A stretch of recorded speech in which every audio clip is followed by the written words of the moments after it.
Ladies and gentlemen, presenting the 235-member Michigan Marching Band. Very cool. And take the field.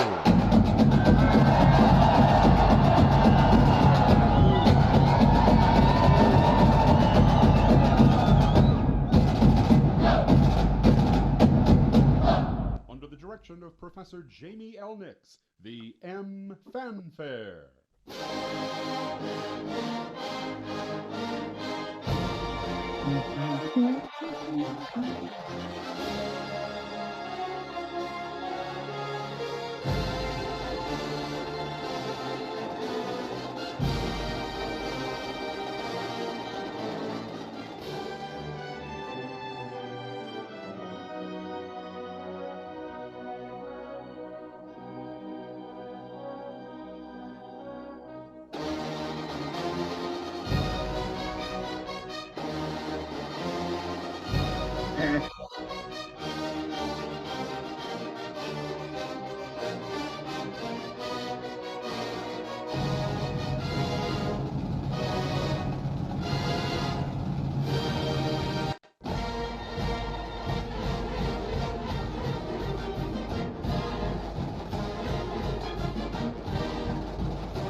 Huh?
Ladies and gentlemen, presenting the 235-member Michigan Marching Band.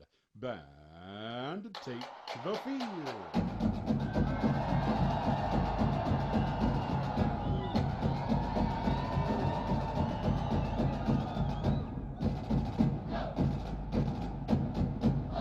Under the direction of Professor Jamie L. Nix, the M Fanfare.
Ooh.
Well, hello, everybody, and welcome to the 11th Annual Michigan Softball Academy and the first ever Michigan Softball V Academy. And this year, obviously, we're taking a turn to right field. We're going virtual, but we all have home field advantage because while we are safe at home, this is our home field advantage this year. I hope everybody out there is safe, you're healthy, and you're staying home with your family and loved ones. And tonight, we understand that this world has never been like this. And so we're honored and privileged to get a chance to have a small piece of your time. We hope we can make this a feel-good, great evening for everybody. But we are all in this together. And this academy, over the years, has become, without a doubt, one of my favorite events ever. It is so important to our program, to our student athletes, and a chance to give back to our communities. And in this day, we understand there's so much uncertainty. There's so much economic uncertainty. There's health uncertainties. We want you to be certain of one thing. Michigan softball is here. We're here to stay, and we are still here to support in any way, and any way that you all can support this cause, because as horrifying as a disease as we are now facing, there are so many diseases that we are still fighting and will continue to be fighting once we win the battle against COVID. We feel it's important more than any other aspect is to keep the spirit of the Academy alive and well. And whether you can only just participate, whether you can donate anything to our cause, we are still here together as a community fighting breast cancer. And Michigan Softball is honored to do a small part to help in that. And we also are here to make sure you know that softball is still here. We're not going away. Our student athletes are still engaged. They're still involved in our program, and we are still competing and doing all sorts of great things because we're still Team 43. And tonight you're going to get a little bit of time to spend with our student athletes. So you're going to get a chance to go into the breakout rooms and hang out with your student athlete coaches, get a chance to meet them, ask them questions about their experience. We have found it to be the spirit of the Academy, the student athletes meeting with all of their great fans. So we're beyond thrilled to have you here tonight. We want this to be one heck of a great home run of an evening. And so once you go into your breakout rooms, we'll have about 15 minutes with the student athletes. And then we're going to transition you right back into Alumni Field because we've got some softball to be had and softball to be played. And our student athletes have brought to you some of their favorite skills and drills to share with you tonight. So let's have a great evening together. Go Pink.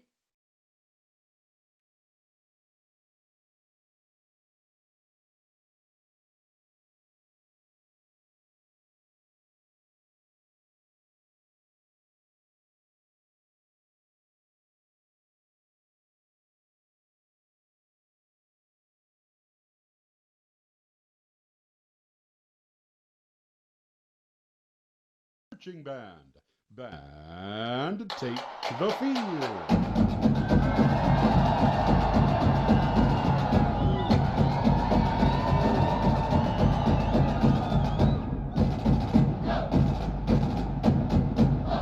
Under the direction of Professor Jamie L. Nix, the M Fanfare.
All right, for those of you that might be able to see or hear me, my name is Erin. I am here on the committee for the planning committee. The control room right now is going to send you over to our skills and drills video, and we're going to get you in your student athlete breakout rooms as we make it roll. So champions adjust. Go blue.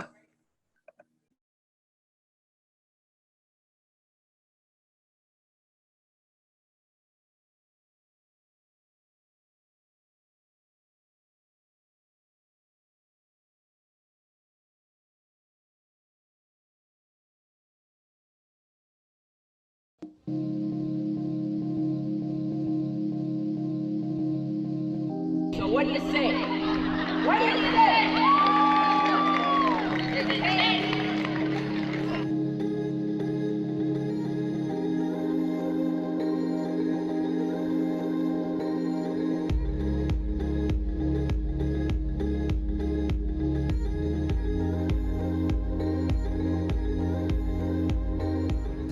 What's up, guys? My name's Alex Stracco. I'm a pitcher, so I'm going to be teaching you how to throw a rise ball. This is probably my favorite pitch and when I throw for the majority of my pitches in a game. So as you see, there is a C along this lace right here. So what I do is I put my middle finger along the C and then I curl my index finger. From there, we're going to talk a little bit about your release point, and when you release the ball, you want to have it behind your hip so that you can spin it. A little extra tip, when you do release it, a rise ball is all about the spin. So you're gonna make sure that your fingers are underneath the ball and that you're spinning it up like you're turning a doorknob. That's probably the easiest way to think about it. So make sure your fingers are curled and you have your fingers underneath the ball and you release it behind your hip and spin. There you go. You got your rise ball. Strike them out. Hey guys, it's Megan Bobian, left-handed junior pitcher, and we're going to talk about how to throw change-up. So before I go further, I want everyone to answer in their head, what's the best part of throwing a change-up? Okay, correct answer, you get to make the batter look stupid. So we're going to go outside, and I'm going to teach you guys how to make the batter look stupid. Alright, so we're going to talk about some keys to a good changeup. First of all, grip. I through mine, basically take a fastball grip and back your fingers off of it so you're not on any seams, and that'll take off speed. So for your hand positioning, you want it right in front of your hip, but you want the back of your hand to be facing the catcher. So you're going to come around, your hand turns and release like that. You can play around with the release point depending on how the height of the pitch looks, and the biggest thing is to keep your body speed the same as it is on your fast pitches, and that's what's really going to trick the batter. So good luck, have fun, and throw some good change-ups. Hey everyone, my name's Chandler Dennis, and I'm a freshman pitcher from Swanee, Georgia. Today I'm going to teach you guys how to throw a curveball. So first I'm going to teach you guys the grip. And what you want to do when you're looking at your ball, you want to see an upside down horseshoe, like this. And you're going to place your index finger on the outside of this seam, like that. And you're going to place your middle finger on the inside of this one. And what this is going to do is it's going to give you the best opportunity to create maximum spin on your pitch. Next is the hand positioning of the curveball. You really want to make sure that when you're at the bottom of your circle, you're really underneath the ball. You can think about maybe holding a platter of food or a tray, and you don't want that food to fall off. So that's going to look like this. Lastly is the release point. So when you're at the bottom of your pitch, you want to start your release point on your back hip. So right here, and then you continue spinning until your pointer finger is pointing at your belly button, and then that'll look like this. Thanks, guys.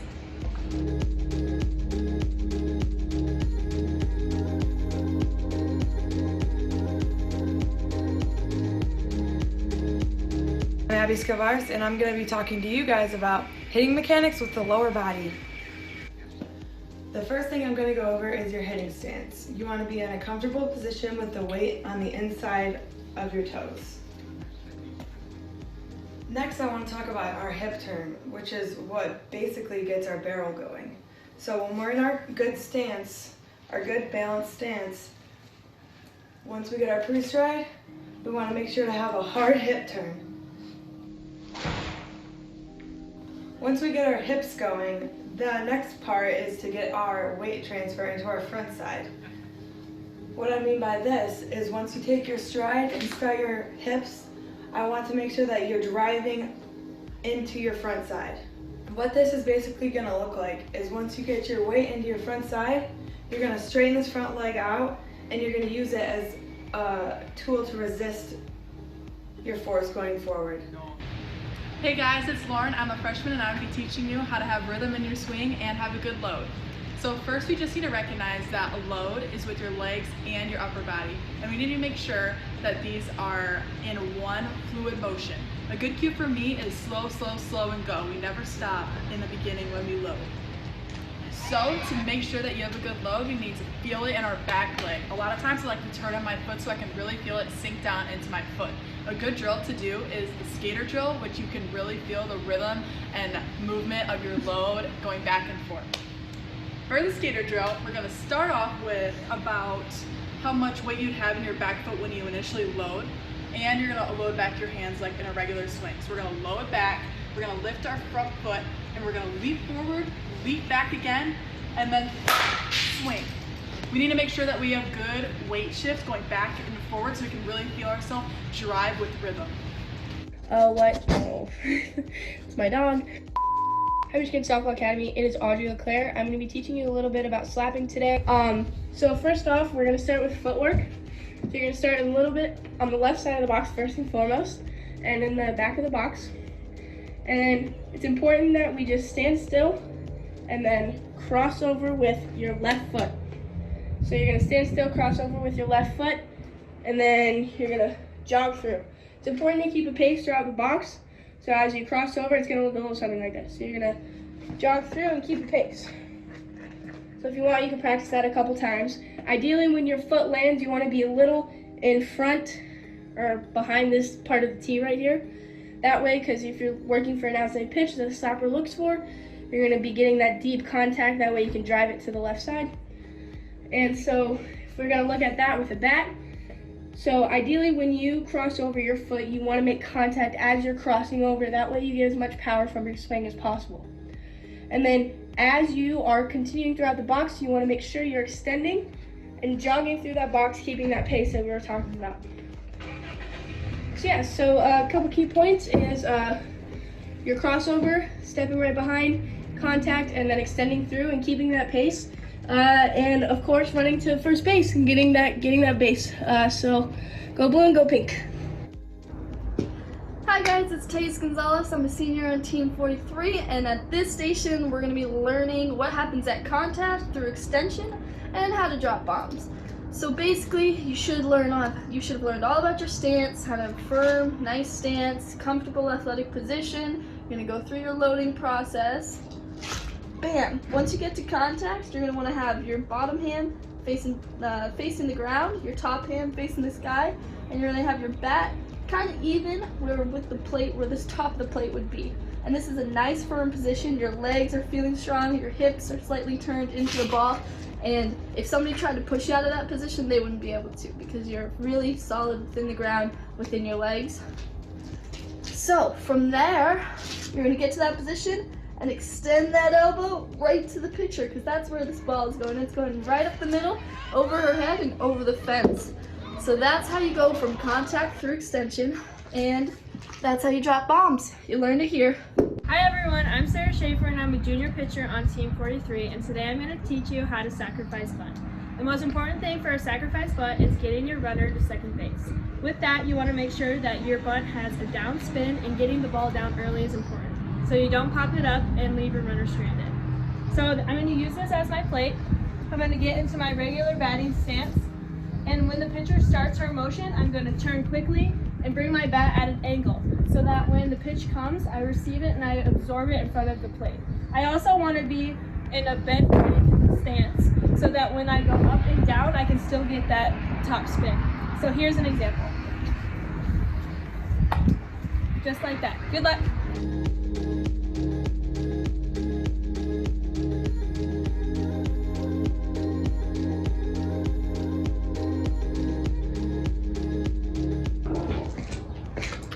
Hey everyone, I'm going to be teaching you how to execute a throw and a rundown today.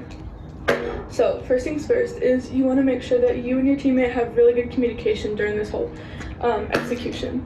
So you want to have good communication because this eliminates the risk of errant throws and just, knowing where everybody's at on the bases.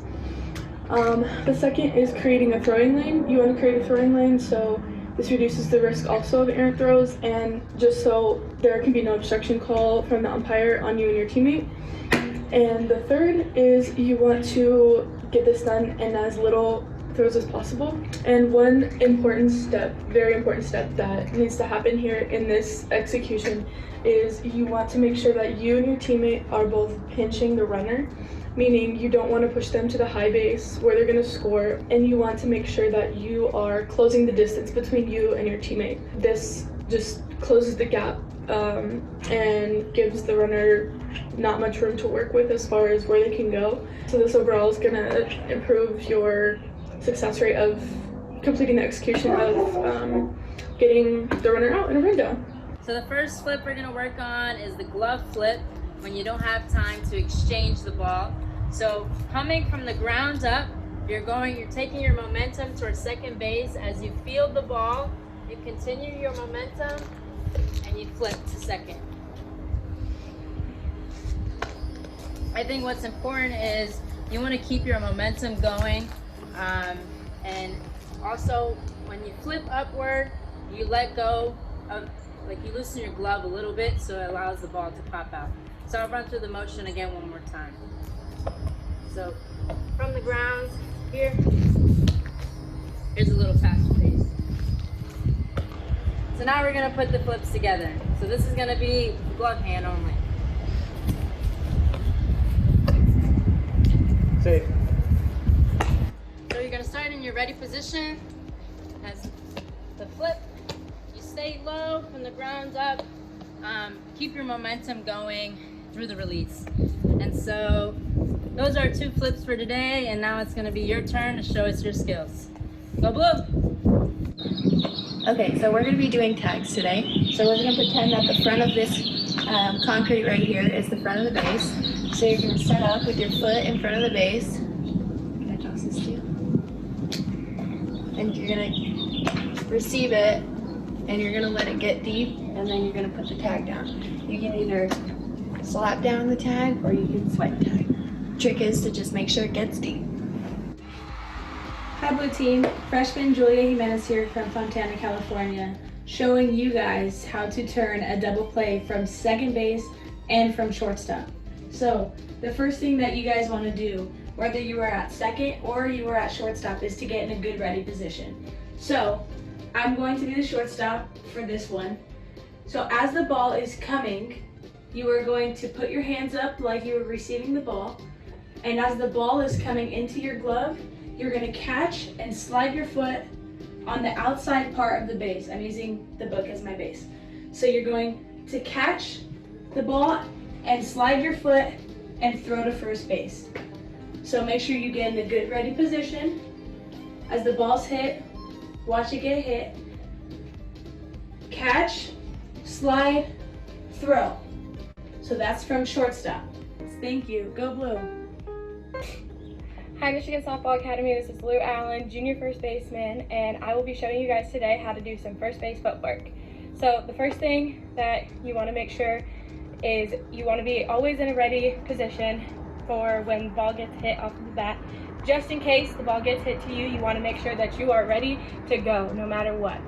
Now, when the ball does get hit and it doesn't get hit to you, you have to get back to first base. So the first thing you do is you want to drop step to your right. So you want to make sure that your foot goes back and you are ready to get back to the bag. And when you get back to your base, you want to make sure that you have both heels on the bag so that when you stretch out, you can stretch out using your back leg on the base. If you're right-handed, you're going to use your right foot. If you're left-handed, you're going to use your left foot. So as you see the ball coming to you this way, you want to stretch out to where the ball is. So if the ball gets thrown high, you want to stretch out and up to the ball. If the ball gets thrown right to you, you're going to stretch straight to the ball. As you can see, I'm always going to keep that back foot on the bag and use my opposite foot to stretch out to the ball. What's up everyone, it's junior infielder Taylor Bump here again, and right now I'm going to be teaching you how to field a backhanded ground ball. There's two ways you can do this if you're right-handed, and the first is having your right leg in front of your body with your right knee absorbing all the pressure from your body when you're running towards the ball. However, my personal favorite is having my left foot crossed over and having my left knee absorb all the momentum as I'm running towards the ball. Now, when you're fielding this, the glove positioning is the most important. You want your palm down to the ground. You don't want it up and you don't want it back so that the ball can just roll in. That's not the proper way to do this, and it'll just enhance the probability of the ball falling out of your glove. Now, you also want to just have your glove there to stop the momentum of your body. You want a soft elbow and a soft glove. You don't want any unnecessary movements to where the ball can easily pop out because of a slight movement you made. When it comes all together, this is what it should look like. I hope you learned something from this backhand video. As always, go blue and go pink.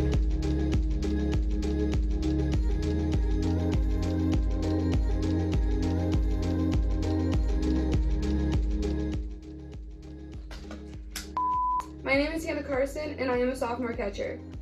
Today I'm going to teach you the basic mechanics of blocking. Blocking is so important because it keeps runners from advancing to the next base or stealing home. It's also important because it creates trust with your pitcher, and your pitcher needs that trust so she has the confidence to throw any pitch she wants. Okay, let's get started. So there's 3 things I want you to remember. Replace your knees with your feet, your body position, and your glove. When you replace your knees with your feet, you want to be quick because you don't have a lot of reaction time. You should look something like this. You want your body to create a C so the ball funnels in front of you, and you want to keep your bare hand behind your glove so you don't break any fingers. I hope you learned something new today, guys. Thank you. Hi, this is Jess. We're going to talk about framing pitches today. So the first thing you want to do is set it directly behind home plate so the runners can't help out whoever's up to bat and tell them where the pitch is coming. So if it's an inside pitch that's coming, you just want to take a slight step when the pitcher's in motion and get centered behind it. Then when you're catching it, keep a slight bend in your elbow and just kind of turn your mitten a little bit. You don't want to yank the pitch in or else the umpire's going to definitely know that it was a ball. It's a frame, not... But even if it was a strike, if you yank it too much, they're going to call it a ball. So you just want a little bit of a turn. Now, same thing for an outside pitch. You're going to get behind it, nose, just a little bit of a turn, right? All right, that's framing. Thanks, guys.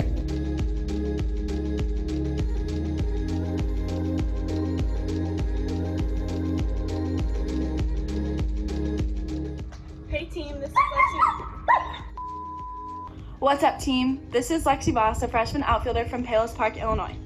Today I'm going to be showing you guys how to do a charge it in the outfield. The first thing I want to know is that this is a do or die play, so you're going to be sprinting to the ball. The next important thing is that you're going to want to field this ball off your throwing foot. So as you're sprinting and approaching this ball, I'm not going to put my glove foot forward. I'm going to sprint and field this ball with my throwing foot forward.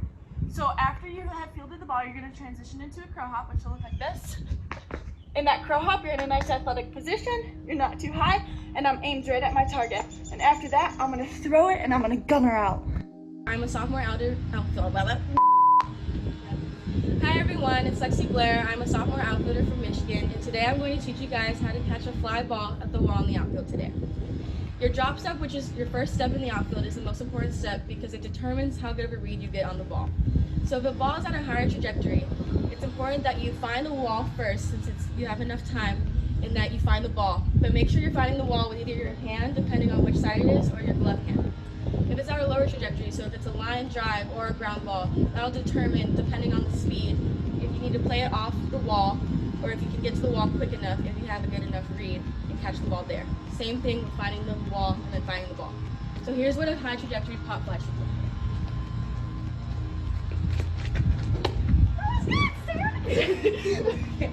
So there, you find the wall since it's high, since it has more of an arc, and then I find the ball, and then I come up throw. The body positioning is the most important though. Come on. There's an ant pile. Because you don't want to have your back against the wall because you have less mobility that way. So it's important to be perpendicular to the wall so you have more mobility and more athleticness to catch the ball. So Here's the line drive. This is what a lower trajectory should be.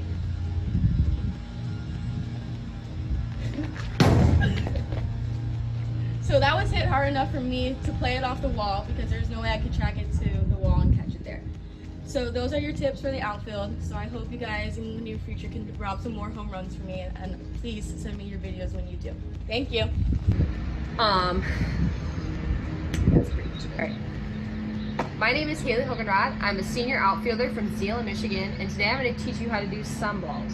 So, first things first, you always want to remember your sunglasses and your visor, because that helps you look into the sun for a long period of time, and that's pretty much what you have to do when you're trying to catch a sunball.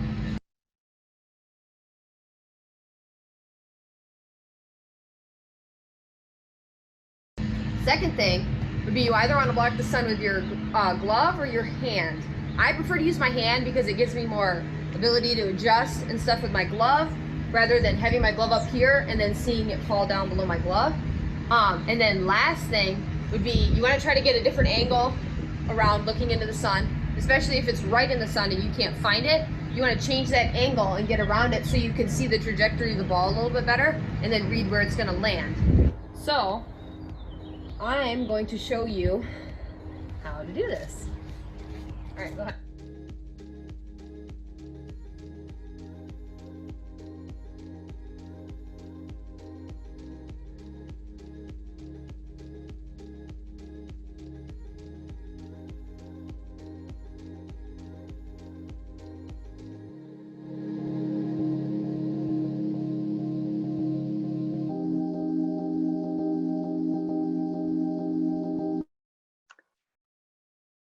Well, welcome back to Alumni Field. And as we've had a few glitches in our season, we are having one tonight with Zoom on the Zoom room.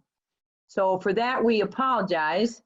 And I've always believed that the highlight of the Academy is how many of you, when I run into you over the summer, I run into people when I'm shopping for groceries and they're like, oh, I was at your Academy, and meeting the student athletes is so cool. You have such great kids. So I'm here to tell you that we have really great kids, and they have been outstanding through this entire season that is shortened, and they haven't spent 1 ounce of time feeling bad for themselves.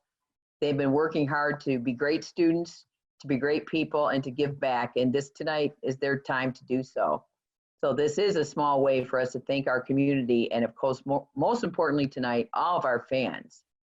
So let's ask, where's Megan Bobian out there? Megan, let's ask you, how are you doing? How are you and your family doing? How's it going out there? We're good, we're good. The weather is a little up and down. We had some snow in Michigan the other day. Been doing a lot of school, lots of homework with finals and everything. My dad, he's in the other room. He brought a bat into the living room, and I'm happy to report that we've had no broken TVs yet tonight. So it's a good thing. But yeah, we're doing good. Well, why don't you you're a junior, and I'd like you to describe, if you can remember the academies you've been a part of. What can you give them some of your favorite memories? Yeah, one of my favorite things is the team I had last year. I forget what their name was, but one of the ladies was like professional at like making things out of balloons. So like they had this entire outfit with like balloon skirts and hats and like clothing made out of balloons, and like they gave me a hat and I wore it everywhere, and so that was really cool. And one of the other things I like a lot is being in charge of the radar guns at the pitching station and see how hard everybody tries to throw like super hard, and then like people max out like in the 40s and they get really mad about it and compete over it, and it's really fun. I have a lot of fun watching people compete with that. They get pretty competitive, don't they? Yeah. And I'm going to ask a few of the other student athletes if we can do that. Can we do that? Thais Gonzalez is a senior. Can you share what you've been doing for a quick minute since we've been in quarantine, and what your favorite memories of the Academy are? Yeah, of course. Well, I decided to stick out quarantine in Ann Arbor. So I'm holed up in Ann Arbor, keeping it steady. Picking up on few new habits. Been playing lots of guitar, doing some arts and crafts projects, reading a ton, finishing up my last semester of college, and just enjoying the snow and hail one day and then 51 degrees and sunny the next day in Ann Arbor. Good old Michigan. And then, let's see, favorite academy. Good old Michigan. Favorite academy memories. I would say that my favorite memories, I really like it when people come to my, as kind of Megan touched on, I love it when people come to my station and they're always really excited to, compete and try their hardest at everything. And I always like pushing the boundaries of whatever drill we have going on. So whether it's base running, and I encourage people to be diving back to the bases or sliding around, trying to stay safe, but no broken bones, but push around those boundaries a little. Last year, I know I was in UC doing an outfield drill, and I had, half the team diving in the dirt, and, they're getting really excited and having fun just laying out and doing the things that we love to do in practice. That's awesome. That's awesome. I'm glad there were no broken bones, as is our trainer, Brian. Well, I'm going to ask all the seniors then. Haley Hoganrod, tell them what you're doing, and then let's hear what your favorite memories are. So I'm obviously in Michigan as well. Just doing a lot of hanging out, getting a lot of homework done, spending a lot of time with my family, which has always been nice. A lot of time with my dog. Doing a lot of working out. I always have phone calls with Hutch every once in a while. We talk about what kind of workouts we're doing, or I send her workouts and stuff. So that's been a lot of fun. Coming up on finals pretty quick, so that'll be tough, but it'll be good. Just enjoying my time with my family, because you just got to enjoy what you got. Yes. But yeah, so my favorite academy memory is when I get all these people that come to my station and they just love talking about their favorite Michigan softball memories, whether it's academy memories or memories from games that they've been to or certain events and stuff. I always hear funny stories about their favorite memories of Hutch and things she does during games. And so it's always just fun to hear what everybody's perspective on what's fun in our season is. It's the fun part of the academy. I agree. I see Abby Scavars. Abby, tell them what you're doing and tell them what your memories are. We got to unmute Abby. There we go. Can you hear me now? Yeah. Hi, everyone. Well, I'm in my hometown right now. Just aside from exams and stuff that we've been doing, I've been doing a lot of Peloton workouts and yoga, meditation, and then I've done a lot of crafts. I just started making some bobbleheads out of clay. So yeah, but aside from that, my favorite memories from the academy would definitely be the home run, the bat flip home run station for sure, because that was hilarious, watching everyone's creative ideas. And then also I met someone that was my dad's kindergarten teacher. So if you're on this Zoom call right now, hello. He came to our academy? Yes. That's awesome. Very memorable. That is awesome. Well, and I don't see Madison Uden, but I know she's here somewhere. Maddie? I'm here.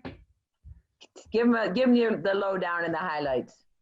Well, I am just hanging out right now. I just got back from home. I am in Virginia visiting, and I haven't been really doing much. I enjoyed the sun a lot when I was home.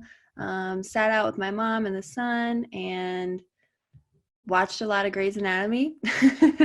But I think my most favorite thing about the academy is just probably the fundamental part of it, what people get together for. My favorite part is that people are raising money for such a great cause, and it's just so awesome to see everyone reaching out to others and mingling and just supporting each other for such a great reason, and just everyone being together is such an amazing thing. It is an amazing thing, and this is our 11th Academy. I think this could be our greatest, even if we don't get to Zoom together. coming together for such a great cause under all the circumstances that we're all in, and we're all in them together, gives us all hope that we're going to get through it together. I know it's given me a lot of hope. And this last day, watching the fundraising numbers go up, watching how excited everybody is for this event, I can promise you this event we'll be back next year. I can promise you that. So I think it's time. Are we going to roll out the videos, the slides, the next part of our presentation?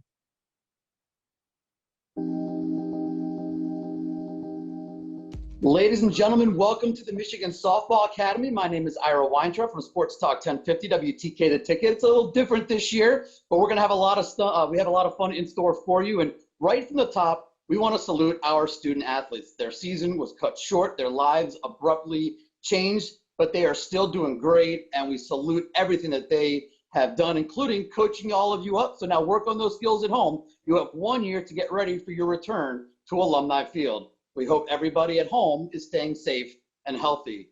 We're thrilled that despite the crazy times that you have found a way to maintain your Go Blue, Go Pink spirit. And on behalf of Sports Talk 1050 WTK The Ticket, the Chest Protectors, our great team, and of course, everybody at the Michigan Softball Academy, thank you for participating this year, and especially thank you, the captains, for helping us coordinate all of the teams. Since 2007, $1,198,889.35 have been raised so far for this terrific event. Give yourself a round of applause really loudly at home, because maybe your neighbors will hear and they'll cheer with you as well. For those of you that haven't been with us in the past, us at WTK, we absolutely love the Michigan Softball Academy. We've been involved since nearly the beginning. We've been here since the early years, and we would not miss this event no matter what circumstances are going on around us. We want to thank all of you for supporting the American Cancer Society, and also for helping everyone help us get through the COVID-19 pandemic. Everybody is impacted by cancer. Everyone. This is why we do this event every single year. This is why we are a part of this great event. At this time of uncertainty and unease, the American Cancer Society continues their work to support those affected by cancer. The ACS now is also contributing resources to help during the COVID-19 pandemic in the following ways. The National Cancer Information Center is staffed 24/7, so now even families can get answers from a live person wherever they are at any time. The ACS website and social media channels are continuously updated with information and guidance from public health experts. The Reach to Recovery one-on-one support programs have been transitioned to 100% virtual, linking new breast cancer patients with survivors who have had similar diagnoses and treatment plans. Our advocacy affiliate, ACS CAN staff, are working to ensure patients and stakeholders are included in current legislation designed to mitigate the current financial and public health crises.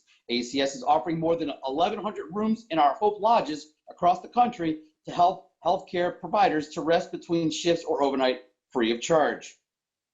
We are proud to support the American Cancer Society and making strides against breast cancer, even more so for their contributions to the greater good at this time. And it's now my pleasure to introduce the HCIC, the head coach in charge, Carol Hutchins.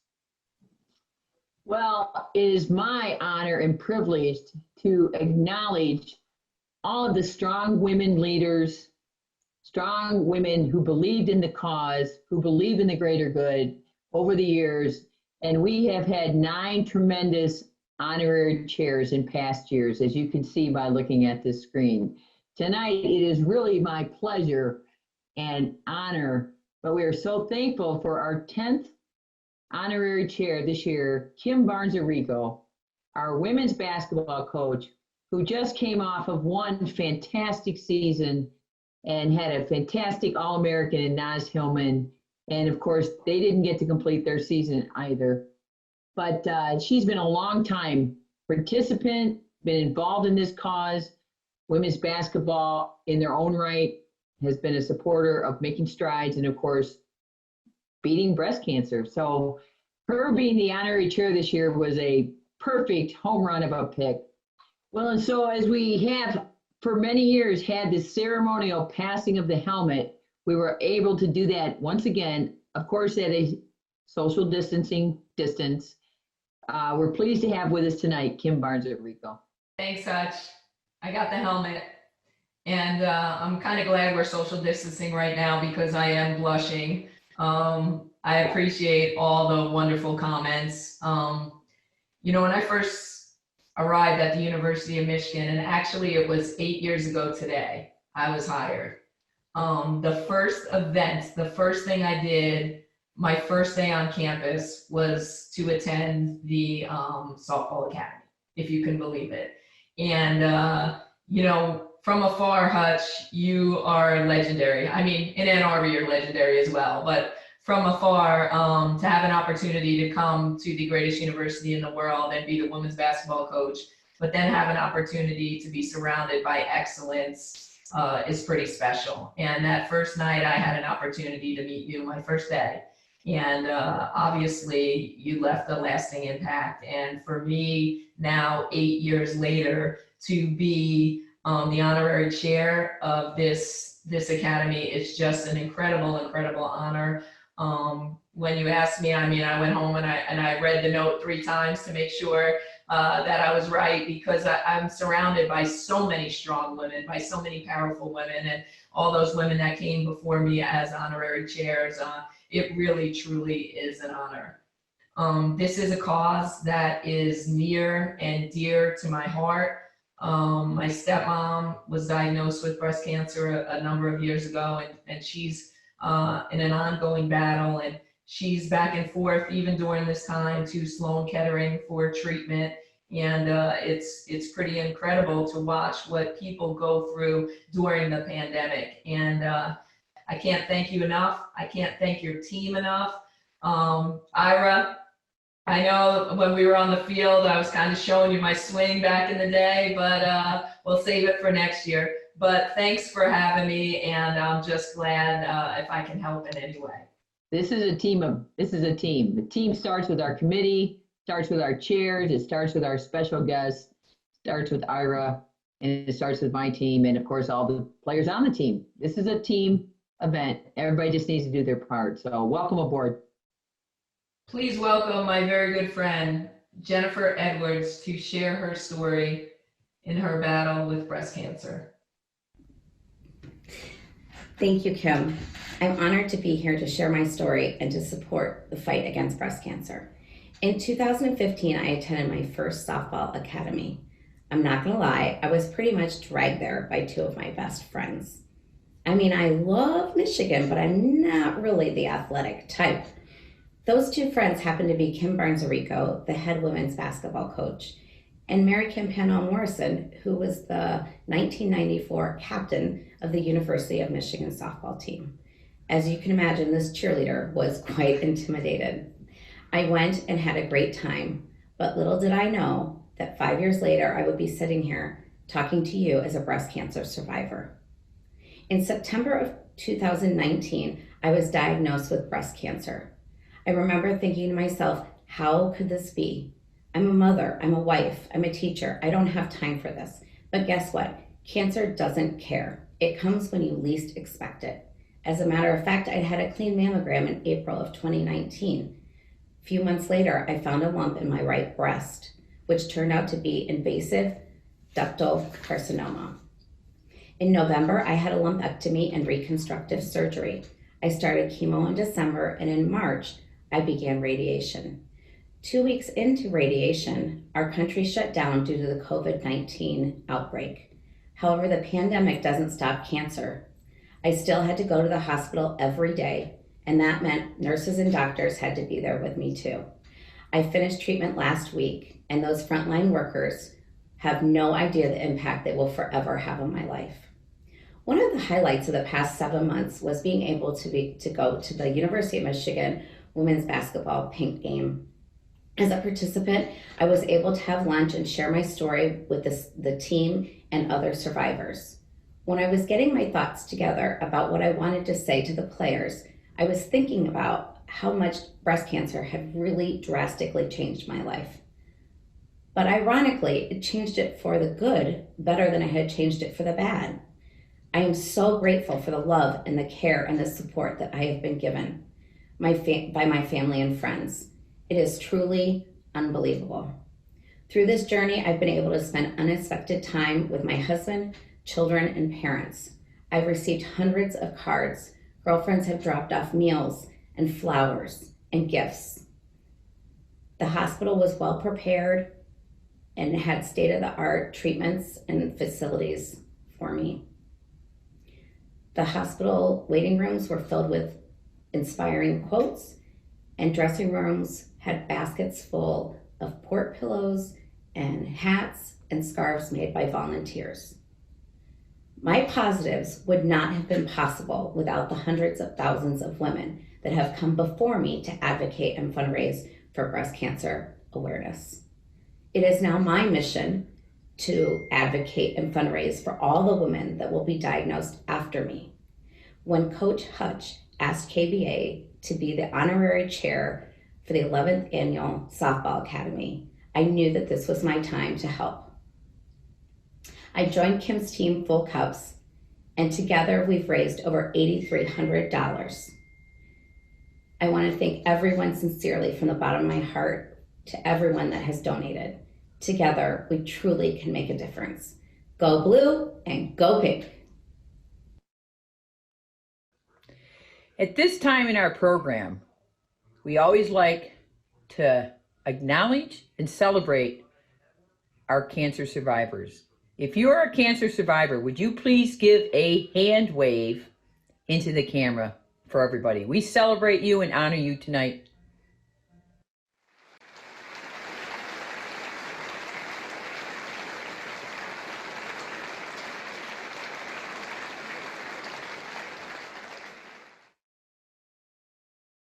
We want to thank Jen for sharing her story, and we also want to thank Kim Barnes-Arico, my daughter's favorite coach, for being our Academy captain this year. Jen's story, I mean, this is what we're here for. This is what it's all about. And tonight, we're having fun, we're lifting spirits, we're here for a great cause and to help raising money to fight breast cancer. The silent auction to benefit Making Strides Against Breast Cancer is now open. It's a little different than we've done things in the past. It's a virtual auction. It's online from now until May 7th.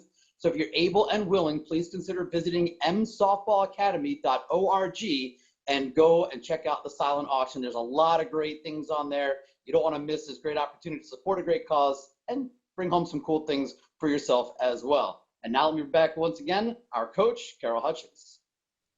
Well, this has been a fantastic evening, and I want to thank everybody for taking the time to join us, for participating in this fantastic cause, and remind us that we're a community together, and we're going to get through all of it. We're going to get through COVID. We're going to get through cancer by supporting our community and supporting each other. So to wrap up the Academy, we always love to have our annual Academy Awards. So to the first full team to register online goes to the Tough and Physical WOW Experience, and their team captain, of course, Griffin Hickman. The next award, the first team to get to $5,000, and to our own Kim Barnes-Arico's team, the Full Cups. The most creative team name award, the Shenanigans and the Shemamograms, team captain Lindsay Groth. To the most pink award, to the Tough and Physical WOW Experience, again, Captain Griffin Hickman. And to the Best Social Distance Award, to the Rack Racers 43 from California, Arizona, Iowa, Michigan, and I will mention these are many of our softball parents. Thanks for your support. And to the Best Walk-Up Song Award, to none other than Sandy Hutchins. Stand up for your right. Get up, stand up. Don't give up the fight. And to the most likely to be recruited, from the catcher in the Y, Nina Spence. To the spirit of the Academy, again, the catcher in the Y. As you all know, the top individual team fundraisers, You can continue fundraising through May 8th. It is our intent, our hope, to bring back some of these winners of the individual team fundraising in the fall to a special team event to join Team 44 as we move forward with playing softball again. All of these will be announced on May 8th when the auction closes. So I hope you'll join our auction site, and I hope you will all continue to stay safe, stay well, and be healthy so we can see you all at Alumni Field next year. So most importantly, we end always on a good note with the greatest song in college athletics. Hail to the victors. Have a great evening, and go pink and go blue.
Ladies and gentlemen, presenting the 235-member Michigan Marching Band.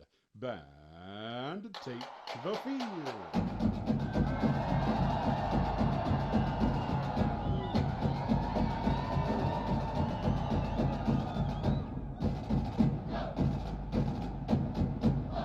Under the direction of Professor Jamie L. Nix, the M Fanfare.